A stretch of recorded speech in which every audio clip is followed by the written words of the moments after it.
Hello everyone, time for another news update. It's been a long time coming, but there's a lot going on in the local area, at least for me, as far as the amusement industry goes. So let's get straight to it. Conneaut Lake Park has indicated that a private investor is interested in taking over the park. Now this is at the preliminary stage, and for those of you that know the history of what the park has been going through, the park currently is owned by a consortium of local people that are really facilitating seeing it through its difficult period currently, although one could argue that the most difficult period is past it, as per 2019 was a very successful year in retrospect for the recent history of Conneaut Lake Park, so that probably has some traction behind it.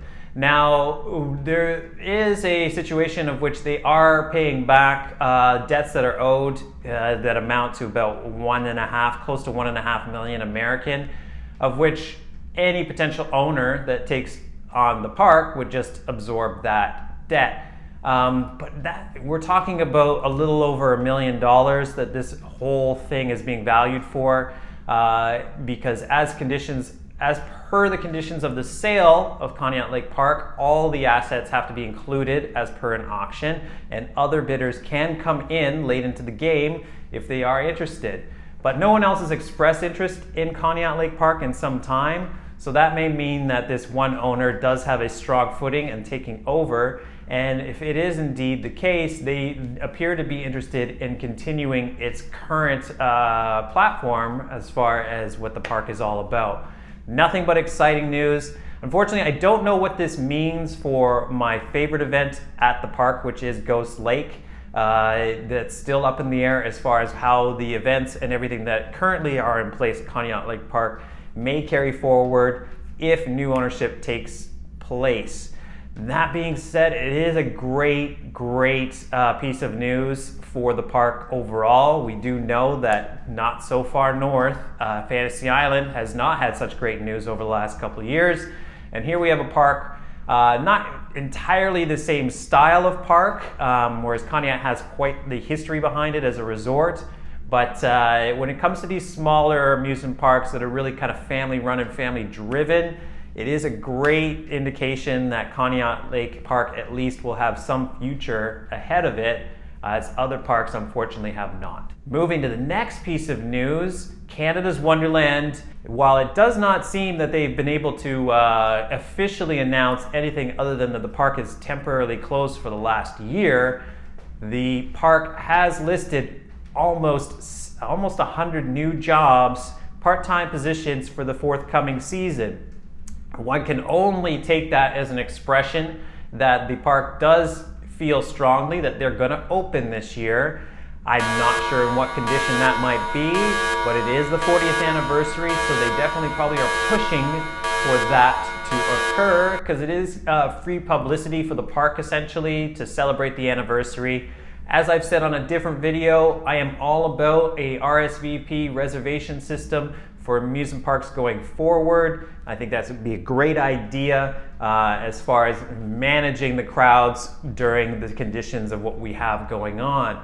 We are in hyper lockdown here in Ontario currently, so I don't, like in the current day, see that happening, but a couple of months from now, I do believe that we might see some indication that the park might open at least for limited crowds this year. Here's hoping, and if they do, you can pretty much count that I'll be there as soon as I can get in the queue, whatever that may be. In a smaller piece of news, the Guinness Book of World Records Museum on Clifton Hill closed last fall. I completely missed this announcement, I have to confess. I was even in the area at the time doing my Ripley's tour, so I'm really sad that I missed this attraction. It had a lot of history on Clifton Hill and been there since 1973. All of the attractions are going up for auction in February, so if you're interested in some of the odds and sods of the museum, the majority of its content will be available for sale coming soon. Finally, Marshall Dan from Fantasy Island, the well-known and celebrated marshal of the park formerly known as Martin's Fantasy Island, has come out of the shadows and made an announcement as far as what is actually going on. And if anyone's going to be well-versed in the actuality of what future Fantasy Island has, I'm pretty sure Marshall Dan has a good finger on it.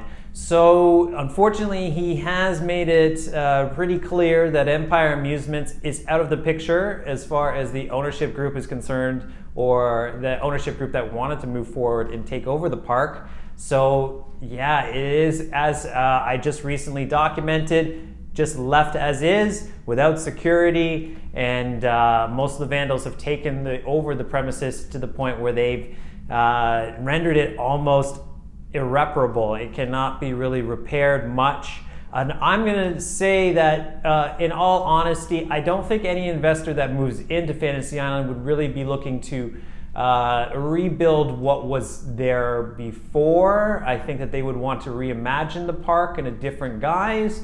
I think that's the best way forward, but unfortunately it doesn't look like anyone really wants to do that, at least those that have the money behind them to do that. Marshall Dan has also indicated that there is a team of creatives that are interested in taking over the smaller portion of the park, mainly the kids zone area, and bringing it back to what it formerly was. I do have issues with that in the sense that a lot of the potential buyers, or those that have expressed interest in taking the park back over, are really kind of caught in the past of what the park was and are basing their concepts on nostalgia rather than what people in the current world would actually be interested in. One can only hope that they actually have some great ideas and the financial backing behind them to pull it off, which is the main hurdle when it comes to this park surviving. I have a great idea for the park that unfortunately would require some money behind it. I will share a video based on that concept, which I definitely think is forward thinking, and I think that anyone that takes this park over is going to have to think that same way.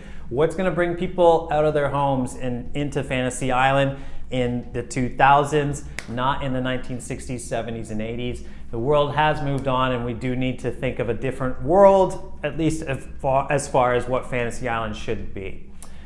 All right, guys, that's it for today. It's quite a big update, in all honesty, full of some great news, some not so great news, but hopefully we'll have another update soon on what's going on in the future. Thank you for watching, guys. If you like what you've seen, please subscribe. We'll have more news coming up in the near future, and enjoy the ride.